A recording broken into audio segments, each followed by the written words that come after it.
Hello and welcome to the piezoelectric dosimeter charger maintenance video.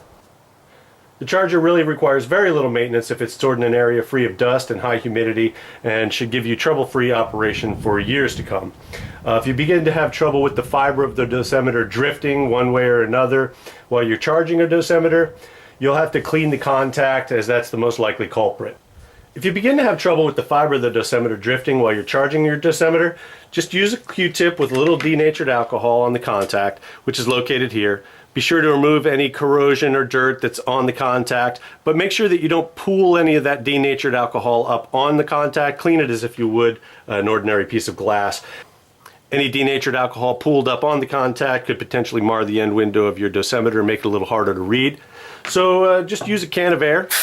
Blow off any excess denatured alcohol, or in the event that you don't have a can of air, just let it sit for a few hours and be sure that all the denatured alcohol has evaporated from the contact. If you're still experiencing drift in the charging of your dosimeter, just repeat the steps a couple times and it should fix you right up.